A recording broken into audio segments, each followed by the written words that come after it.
Hey guys, how's it going? This is your friend Flumposaur, coming at you with an official Feral Druid General PvP guide. Alright guys, so I'm aware that the last Feral General PvP guide I made was pretty poor in quality. And to be honest, I didn't even sit down to think about it or plan it. I kind of just started recording and started improvising. So hopefully this guide will give you guys a clear idea of how Ferals work and will help both people who are just starting out playing a Feral, as well as those who already have a general grasp of how to play a Feral and are looking for ways to improve.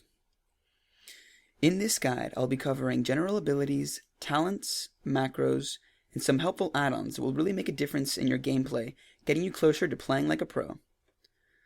Let's jump right into it. I'll start out with talents. So, for the sake of saving time, I won't go over every talent, but I'll expand on the talents that I believe are crucial or controversial. First off, we'll go into the Feral talent tree. So the first talent on the Feral talent tree is Feral Swiftness. Not only will this talent increase your speed in cat form by 30%, but it will also allow you to break out of roots and snares by using dash and stampeding roar.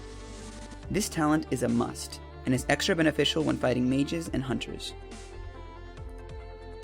You'll also want to put 3 points in Furor for maintaining a steady amount of resource when shapeshifting. The next talent on the list is Predatory Strikes. This talent is extremely important in PvP as it will allow you to cast instant cyclones, hibernates, roots, or heals with healing touch after consuming combo points. For every combo point consumed, with one of your finishing moves, you'll have a 20% chance to proc Predatory Swiftness, which means that every time you use 5 points, you'll have a 100% chance to cast an instant nature spell in the next 10 seconds.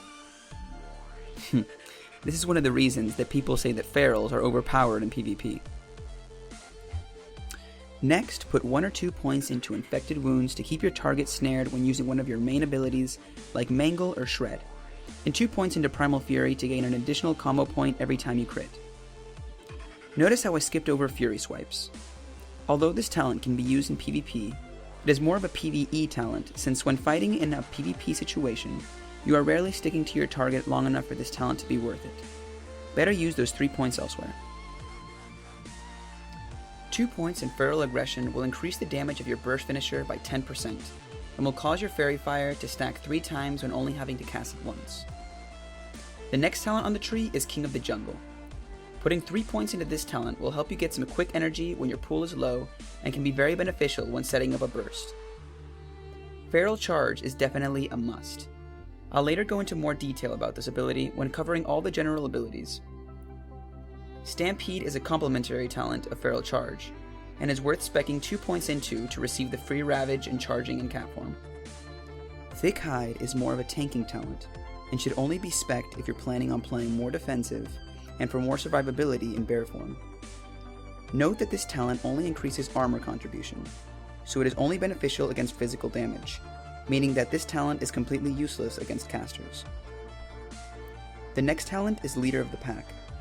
This talent serves as a free crit chance buff to you and all your party members within a certain range. It also allows you to heal through your melee crits in cat and bear form. Definitely a must. 2 points in Brutal Impact will increase the durations of your bash and pound stuns by 1 second, but will more importantly reduce the cooldown of your interrupt ability from once every minute to once every 10 seconds. And we'll put 2 points into Nurturing Instinct to increase healing done to you.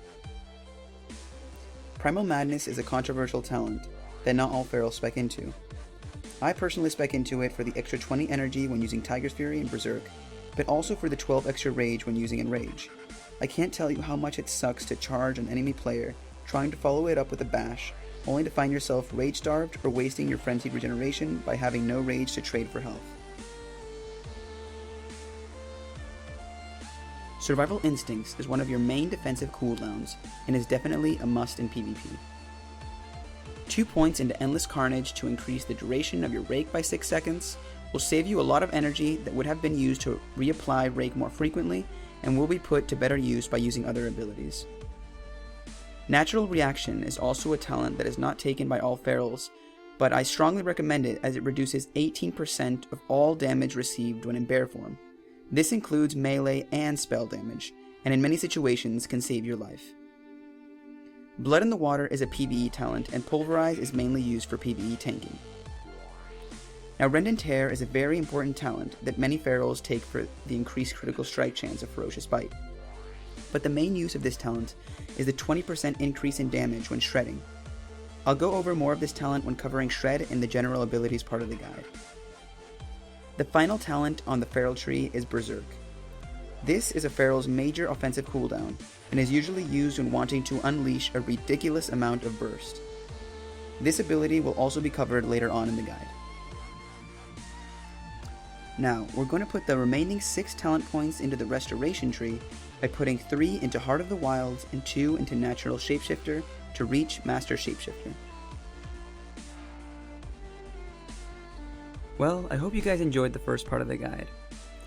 Please stay tuned if you want to see the next part, where I'll be covering things like general abilities, macros, and some helpful add-ons that will get you on your way. This was Flumpasaur from the Scryers, and I'll see you all next time.